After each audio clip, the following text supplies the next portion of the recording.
السلام علیکم ورحمۃ اللہ وبرکاتہ۔ الحمدللہ والصلاة والسلام علی رسول اللہ، اما بعد۔ معزز ناظرین کرام، وہ کون سا ایسا ذکر ہے جس کے متعلق نبی علیہ السلام نے ارشاد فرمایا جو 100 دفعہ یہ ذکر کرتا ہے اللہ تعالیٰ اس کے گزشتہ سارے کے سارے گناہوں کو معاف فرما دیتے ہیں، اگرچہ اس کے گناہ سمندر کی جاگ کے برابر کیوں نہ ہوں۔ تو یاد رکھیے وہ ذکر ہے سبحان اللہ و بحمدہ۔ اس کے متعلق نبی علیہ السلام نے ارشاد فرمایا، صحیح بخاری کی روایت، جو یہ ذکر 100 دفعہ کرتا ہے اللہ تعالیٰ اس کے گزشتہ سارے کے سارے گناہوں کو معاف فرما دیتے ہیں۔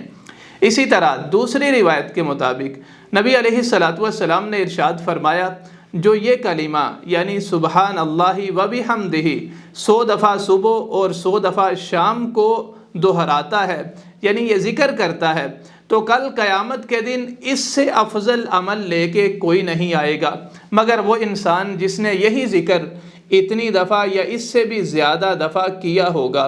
تو ناظرین کرام، بڑا افضل عمل ہے لیکن انتہائی معمولی سا، اسے اپنی زندگی کا حصہ بنائیے۔ اللہ تعالیٰ سے دعا ہے اللہ تعالیٰ ہمیں عمل کی توفیق عطا فرمائے۔ وآخر دعوانا ان الحمد للہ رب العالمین۔